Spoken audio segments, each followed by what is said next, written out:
रामकृष्ण हरी मंडळींनो, माऊली कीर्तन सोहळा महाराष्ट्रातील सर्वात लोकप्रिय असलेले एकमेव चॅनल सप्ताह कीर्तन, भागवत कथा, हरिजागर व लाईव्ह कार्यक्रमाकरिता अवश्य संपर्क करा.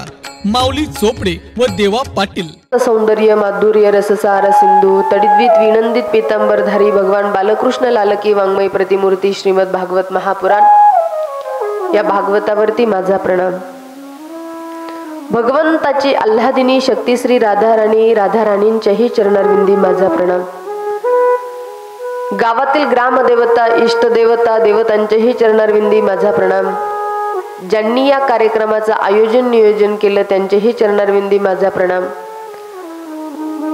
माझा आवाज जिथपर्यंत पोहोचतो आहे त्या सर्वांच्या अंतःकरणामध्ये विराजमान भगवंताच्याही चरणारविंदी माझा प्रणाम. उपस्थित सर्व वयोवृद्ध, ज्ञानवृद्ध, तपोवृद्ध, सर्व सज्जन श्रोते, मायबाप तुम्हा सर्वांच्या चरणारविंदी माझा प्रणाम. उपस्थित माझ्या ह्या अनुसया मातेच्या चरिताला चरितार्थ करणारी ही संपूर्ण मातृशक्ती, या मातृशक्तीच्याही चरणारविंदी माझा प्रणाम. रसमाधुरीची सृष्टी करणारे माझे सर्वच कलाकार बंधुवर्गांच्याही चरणारविंदी माझा प्रणाम.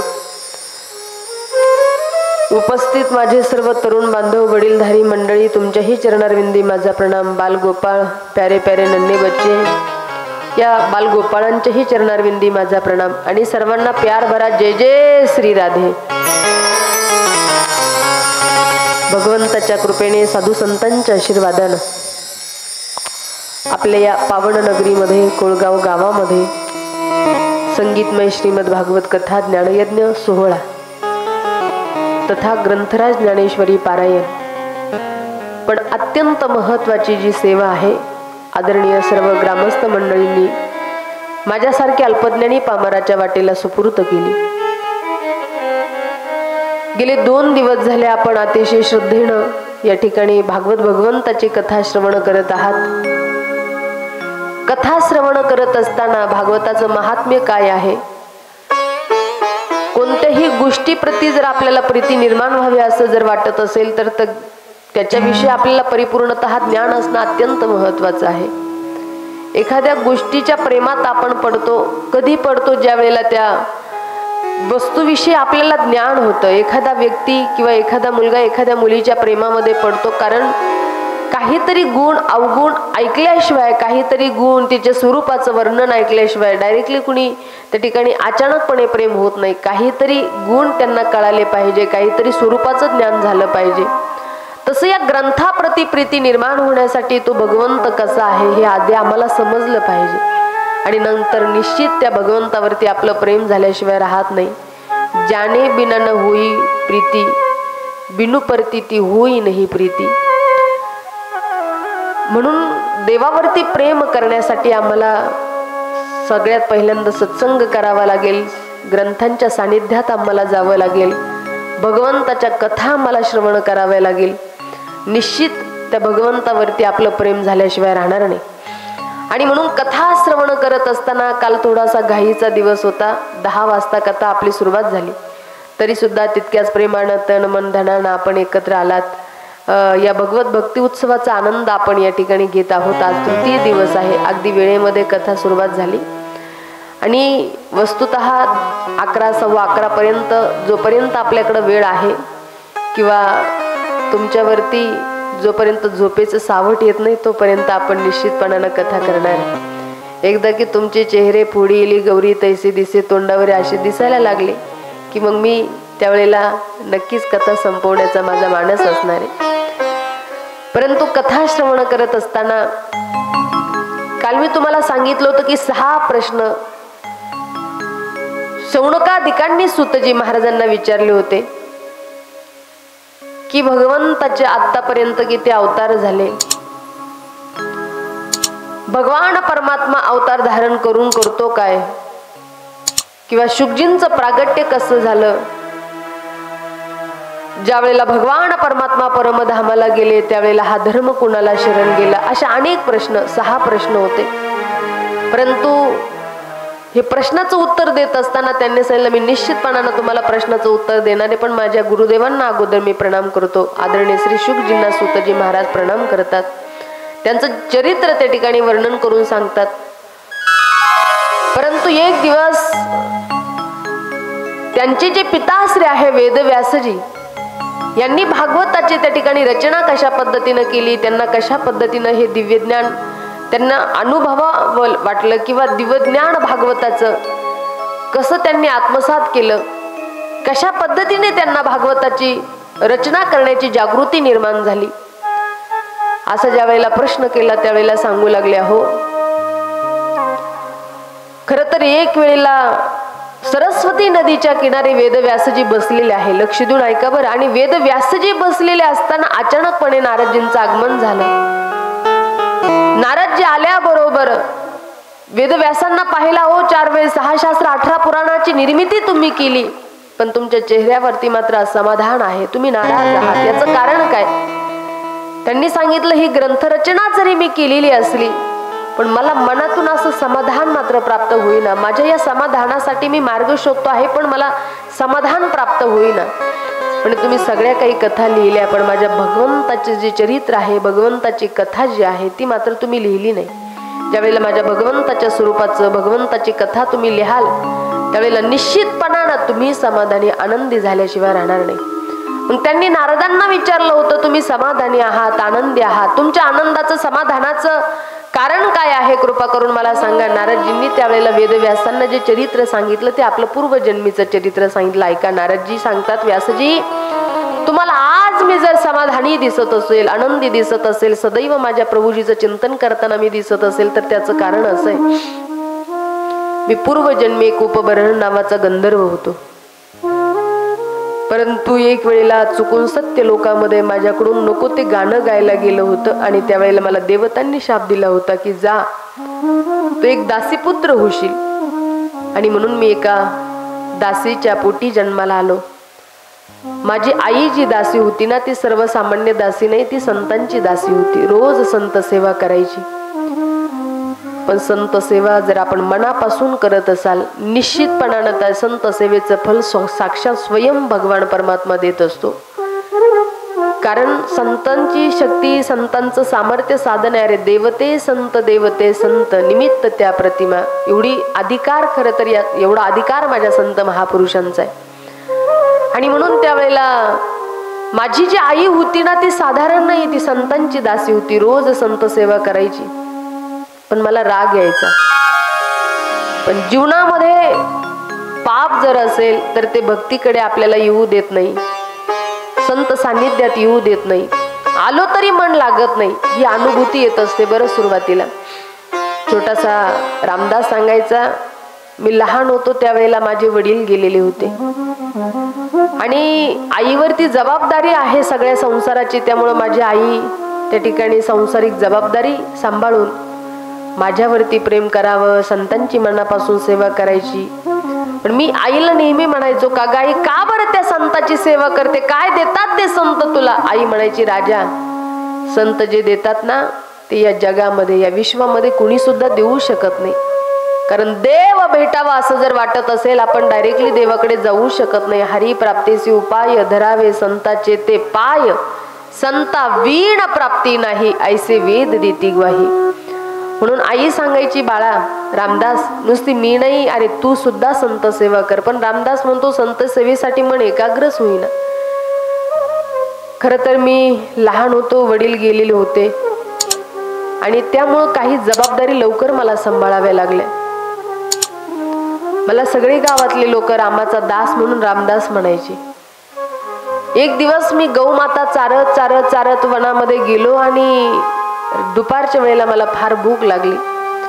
मी विचार केला, आता जर या क्षणाला मला भुकेची अपेक्षा किंवा भूक भागवण्यासाठी मी प्रयत्न करू गेलो तर इतर रानात मला भेटणार नाही. आता आईकडे गेल्याशिवाय गत्यंतर नाही. आणि म्हणून मी त्या गौमातेला हाकलत हाकलत हाकलत हाकलत घराच्या दिशेने निघालो. पण घराच्या दिशेने निघाल्यानंतर मला एक सुंदर असा आश्रम दिसला. असं वाटलं जावं या आश्रमामध्ये हे संत महंत भोजन करतात ना, आपणही जावं भोजन करावं. मला भोजन करण्याची इच्छा झाली आणि मी ज्या वेळेला भोजन करण्यासाठी गेलो तर त्यावेळेला संत महंत पंक्तीला बसलेले आहे. आणि नंतर मी मनात विचार केला, रे मी एक दासीपुत्र आहे. मी जर यदा कदाचित या पंक्तीला बसलो आणि एखाद्यानं हात धरून जर मला उठवलं तर माझा तो अपमानच असेल. मी न संतांच्या पंक्तीला बसता त्या ठिकाणी संतांनी जेवण करून पत्रवाळीवरती जे उष्ट टाकलेलं आहे ते उष्ट पत्रवाळीवरचं मी सेवन केलं. परिणाम एक झाला की माझं पाप जळून भस्म झालं. मला आतापर्यंत संतांबद्दल जो तिरस्कार वाटत होता, मला असं वाटलं अरे कधी मी त्या संत सानिध्यात जाईल, कधी माझ्या आईच्या वचनावर विश्वास ठेवून मी ती संतांची सेवा करेल. छोटासा रामदास होता ना, त्यानं आपल्या गौ मातेला घेतलं, धावत पळत घराकडे आला आणि आईला म्हणू लागला, आई माझी चूक झाली ग, मी आतापर्यंत संत सानिध्यात आलो नाही, तुझा तिरस्कार केला, तुला मी नेहमी म्हणायचो का बरं संत सेवा करते, मला आता जागृती आली आई की या संताशिवाय देव भेटू शकत नाही. रामदास होताना छोटासा फार मनोभावे संत सेवा करू लागला, रात्रंदिवस संताची सेवा करायचा. परंतु आईनं बघितलं अरे अचानकपणे याच्यामध्ये एवढं परिवर्तन, मी संतांची सेवा कर म्हणायचे, रामदास म्हणायचा काय देतात संत, पण आता मात्र संतांच्या सानिध्याशिवाय राहूच शकत नाही हा रामदास. आई एक दिवस अचानकपणे त्या संतांना म्हणू लागले, ऐका ना, तुमच्या आता जाण्याचे दिवस जवळ आलेले, आता माझा रामदास एवढा सेवेसाठी एकाग्र झालेला आहे, यदा कदाचित माझा रामदास तुमच्या बरोबर येईल, परंतु संत मायबाप तुम्ही ऐका, माझा रामदास जर तुमच्या पाठीमागे येण्यासाठी निघत असेल, येत असेल, तर तुम्हाला एक विनंती आहे, माझ्या छोट्याशा रामदासाला मात्र तुम्ही घेऊन जाऊ नका. कारण मी तर खरं त्याच दिवशी गेले हो मायबाप, ज्या दिवशी माझे पतिराज मला सोडून निघून गेले, आणि मी आज हे जे जीवन जगते आहे ना, केवळ आणि केवळ माझ्या या रामदासासाठी. आणि तसं पाहिलं तर विधवा जीवन फार कठीण असतं महाराज, काट्यावरचं चालणं असतं बरं. जिचा पती आईन तारुण्यात एखाद्या स्त्रीला सोडून गेला, तिचं जीवन जगणं तिच्यासाठी फार कठीण असतं. तशी वेळ तर प्रभू करू कुणावरती येऊ नये. समाज तिला स्वीकारत नाही, किंवा बघत असताना तिच्याकडे कोणी, अरे एखादी स्त्री सहजपणे, एखादी विधवा स्त्री एखाद्याकडे पाहून सहजतेनं हसली तरी तिचं हसणं सुद्धा लोक त्या ठिकाणी महाराज तिरस्कृत मानत असतात. त्यामुळं विधवा जीवन एवढं सोपं नाही. आणि म्हणून रामदासाची आई सांगू लागली, मायबाप मी तर त्याच दिवशी गेले ज्या दिवशी माझे पतिराज मला सोडून गेले हो, पण मी जीवन जगते आहे ना, ते केवळ आणि केवळ माझ्या रामदास या बाळासाठी जीवन जगते आहे. त्यामुळे माझ्या रामदासाला तुम्ही येत असेल तुमच्या बरोबर तर घेऊन जाऊ नका, माझी विनंती आहे तुम्हाला. चातुर्मास संपत आला आणि चातुर्मास संपन्न झाल्यानंतर ज्या वेळेला संत महापुरुष निघाले, रामदास समोर आला, बाबा मलाही यायचं तुमच्या बरोबर. संतान सांगितलं नाही रे राजा, अगोदर आहे मातृदेवो भव, नंतर आहे पितृदेव भव, आणि त्याच्यानंतर आहे आचार्य देव भव. तुझे वडील आता तुला राहिले नाही, जोपर्यंत तुझी माय आहे तोपर्यंत तुला तिची सेवा करावी लागेल.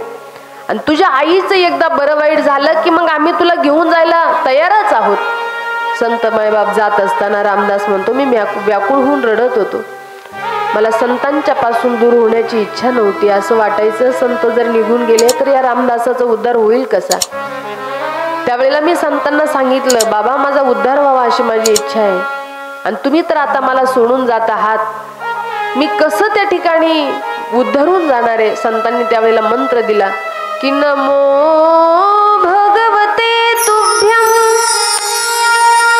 वासुदेवाय धीमहि प्रद्युम्नाथानिरुद्धाय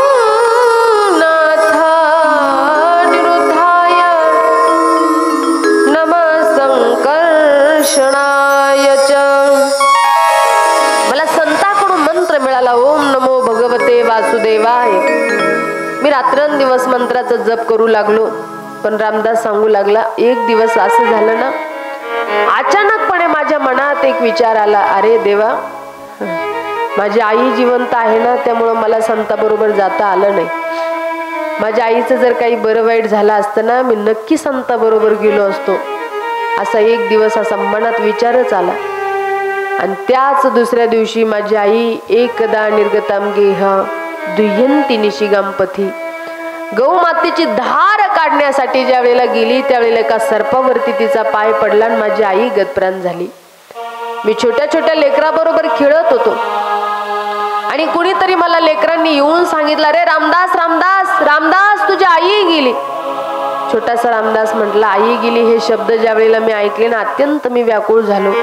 धावत पळत आलो अंगणामध्ये. माझ्या आईचं प्रेत पडलेलं होतं. आजूबाजूला सगळे गावातले लोक जमा झालेले होते. माझ्याकडे बघत होते. अरे अरे अरे, या बाळाची आई गेली. वडील तर बालपणी सोडून निघून गेले. आता जी आधार होती, जी सहारा होती, ती आता माई या लेकराची राहिली नाही. माझ्याकडे सगळे लोक पाहत होते. मी माझ्या आईच्या जवळ गेलो. आईच्या जवळ बसलो आणि आईला मी बोलत होतो, आई तुझा रामदास तुझ्या जवळ उभा आहे ग. आई तुझा रामदास तुझ्या जवळ बसलेला आहे ग. एक वेळेला फक्त मला रामदास म्हणून आवाज दे. त्यावेळेला माझी आई माझ्याकडे बघायला तयार नाही आणि मी सारखं माझ्या आईला त्या ठिकाणी हाताने हलवायचो, म्हणायचो, आई बोल, एक वेळेला फक्त मला रामदास म्हण. परंतु शब्दही माझी आई त्यावेळेला मला बोलायला तयार नव्हती. आणि मी आईला त्या क्षणाला म्हणत होतो, आई कशाला गेली आई तू स्वर्गाला, कोण वागे तुझ्या या बाळाला, कशाला गेली आई तू स्वर्गाला, कोण वागेल तुझ्या या बाळाला, कशाला गेली आई तू स्वर्गाला, कोण वागविल तुझ्या या बाळाला.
कशाला गेली आई तू स्वर्गाला, कोण वागविल तुझ्या या बाळाला.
स्वर्गाला हो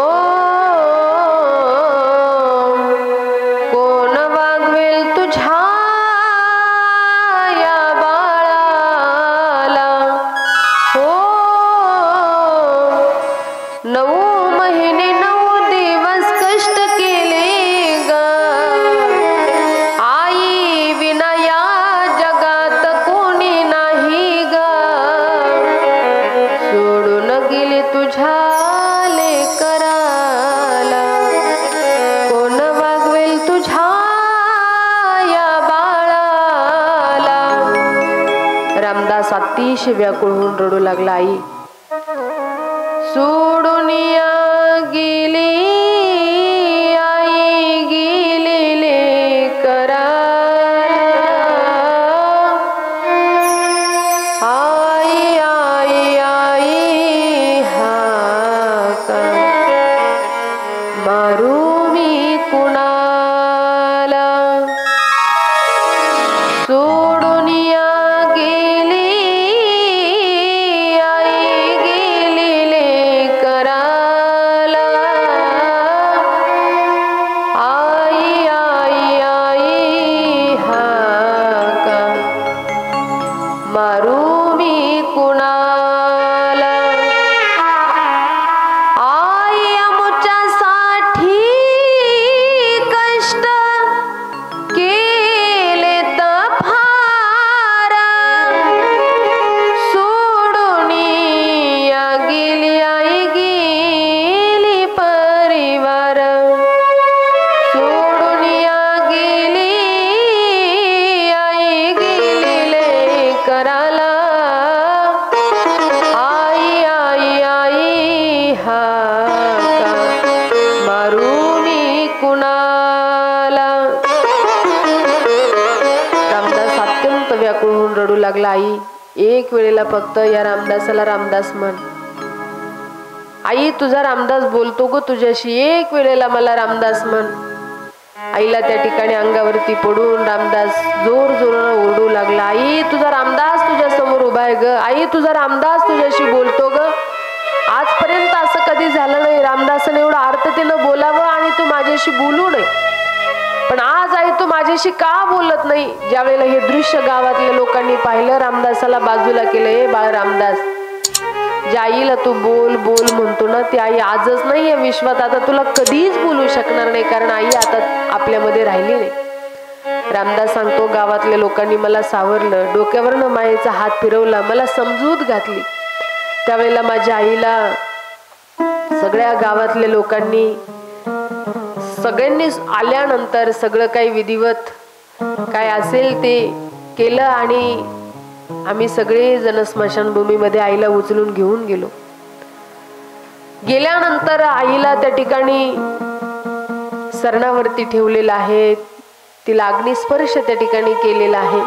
हे दृश्य मी डोळ्यानं पाहिलं, ते दुःख मला त्या ठिकाणी सहन होईना. मी जोरानं आई आई आई आई आई असं जेव्हा आवाज द्यायचो, जोर जोरानं ओरडायचो, त्यावेळेला किविलवानं लोक माझ्याकडे बघायचे, किविलवानं चेहऱ्यानं माझ्याकडे बघायचे, पण मला त्या ठिकाणी ते दुःखाचं महत्व कळायला लागलं आणि मी रामदास त्या ठिकाणी नाराज व्हायचो. अरे रामदास, खरं तर पापी आहे तू, की तुझ्या मनात यावं की माझी आई गेली असती तर बरं झालं असतं.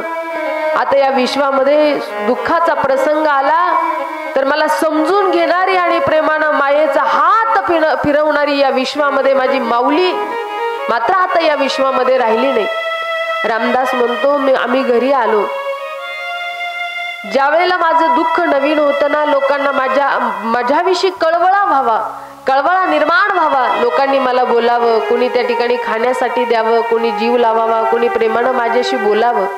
पण जसं जसं दुःख माझं जुनं होत गेलं ना, अगदी मग मला लोक त्या ठिकाणी म्हणायचे, अरे कधी पाहावं त्या ठिकाणी खाण्याच्या अपेक्षेनं जवळ येतो, कधी कामधाम तर करत जा. कुणी सांगायचं जा गौ मातेला चारा घेऊन ये, कुणी सांगायचं गौ मातेला चारायला घेऊन जाय, आमच्या लेकरांना खेळव, नको नको ते कामं सांगायला लागले. जोपर्यंत शरीराला होईल तोपर्यंत मी करावं, नाही काम झालं की मला त्या ठिकाणी द्वेषानं बोलावं, बाजूला घराच्या बाहेर काढून द्यावं.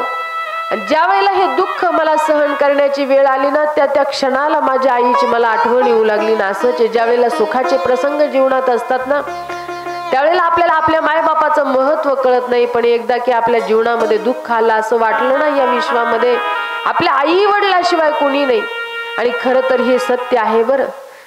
आपले आई वडील आपल्यावरती जितकं नितांत शुद्ध प्रेम करतात, या विश्वाच्या पाठीवर एवढं शुद्ध प्रेम बरं माया कुणी सुद्धा करणार नाही. आपली माय जाऊ द्या, आणि आपण दुसऱ्याच्या आईला आई म्हणा, ती आई दुसऱ्याची आई कधी आपली आई होऊच शकत नाही. आपली आई ती आपलीच आई असते. दुसऱ्याच्या आईला आपण किती आई आई आई आई जरी म्हणत बसलो ना, ती दुसरीच आई असते, पण स्वतःची आई ती आई असते. आपल्या आईची जागा या विश्वात कुणी सुद्धा घेऊ शकत नाही. असंच एक 7-8 वर्षाचं बाळ, त्याच्या आईला नको तो आजार झाली, आई गतप्राण झाली. बापानं विचार केला मी दुसरं लग्न करावं तर लेकराला सावत्र आईचा त्रास सहन करावा लागेल आणि त्याला झालेला त्रास मला माझ्या डोळ्याला बघवल्या जाणार नाही, काय करावं.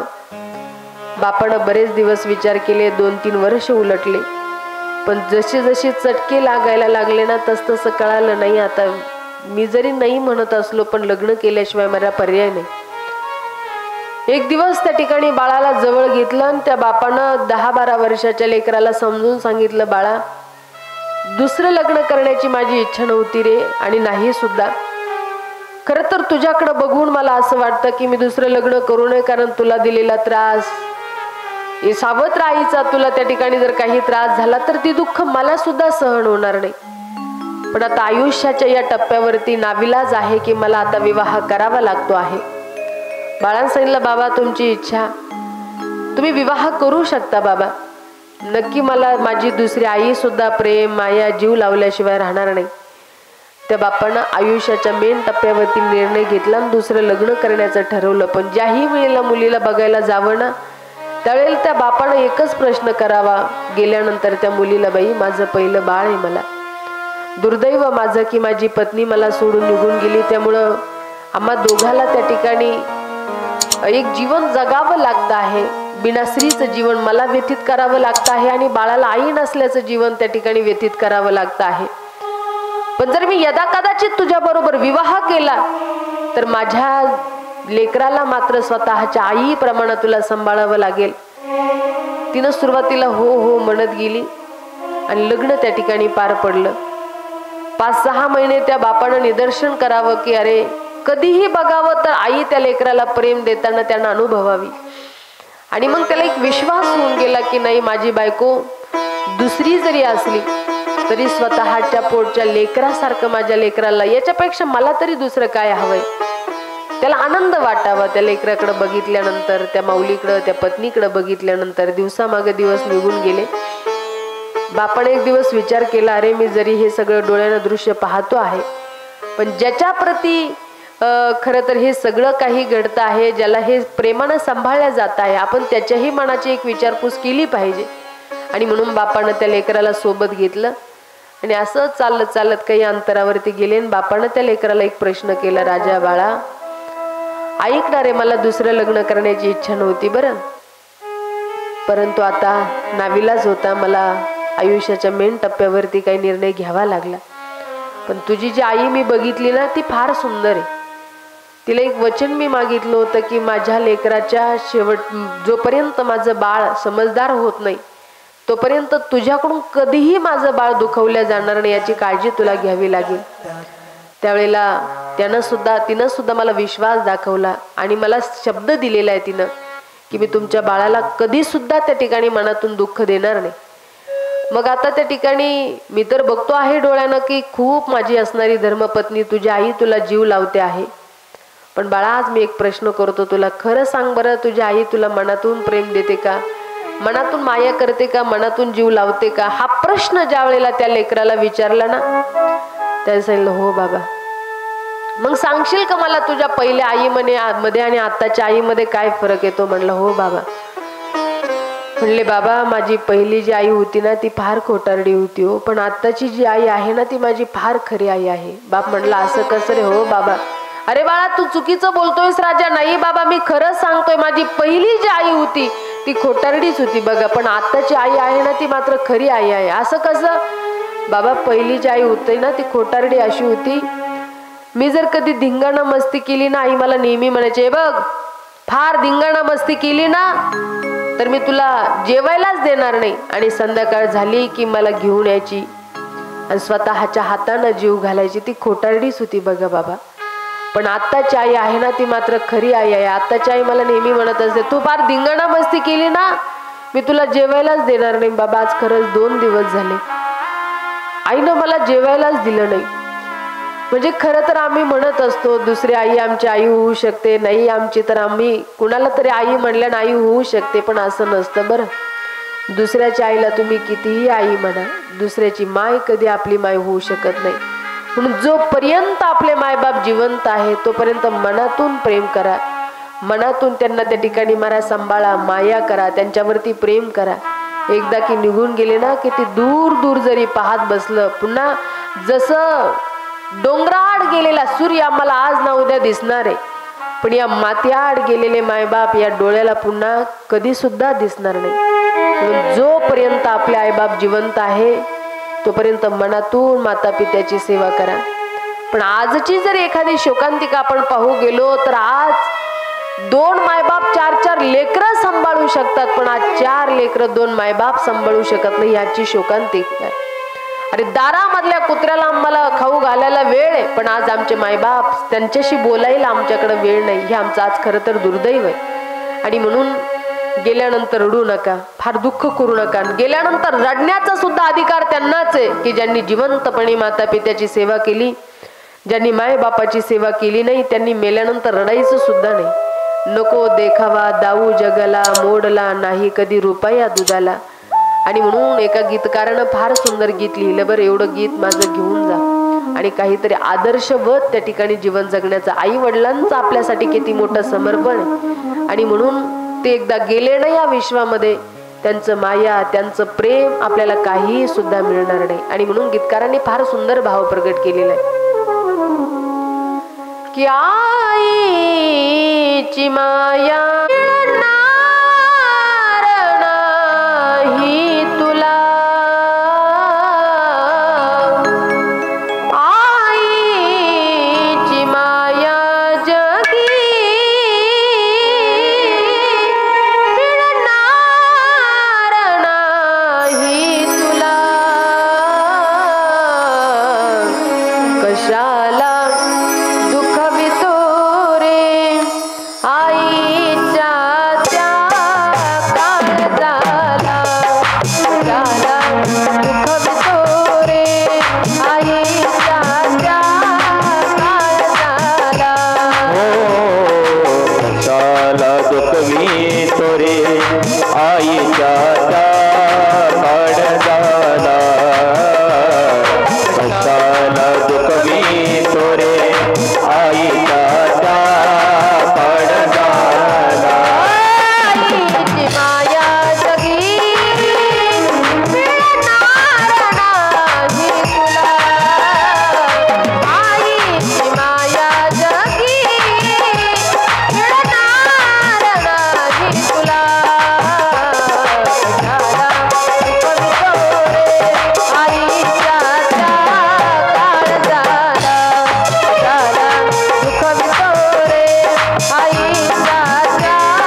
कशाला दुखवितो रे आईच्या त्या काळजाला शिकला सवरला साहेब झाला आईच्या रे उपकारा आईच्या रे उपकारा लग्न करोनी बायकोचा झाला दूर लोटले माय बापा दूर लोटले माय बापा अरे जीवाचे रान करोनी शिकविले तुला कशाला दुखवितो रे आईच्या त्या काळजाला. जीवनामध्ये जिवंत देवता जर आज आम्हाला अनुभवायच्या असतील पाहायच्या असतील तर बरं लक्ष देऊन ऐका ते अत्यंत. आपण जर आई वडिलांची मनोभावे सेवा केली ना, घरातल्या मुलींनी आजकालच्या तरुण सुनांनी जिवंत सासू सासऱ्यांची जरी मनापासून सेवा केली तर वेगळा परमार्थ दिदींनो तायांनो तुम्हाला अजिबात करायची गरज नाही. फक्त मनातून आपण त्यांच्यावरती प्रेम करा, माया करा. आज छोटासा रामदास व्याकुळ होऊन रडत होता, अरे आहे तोपर्यंत आईचं महत्व मला कळालं नाही. आता माझी आई माझ्यापासून निघून गेली, मी किती दूर दूर जरी पाहत बसलं मला पुन्हा भेटणार नाही. रामदास एक दिवस दुःखानं नाराज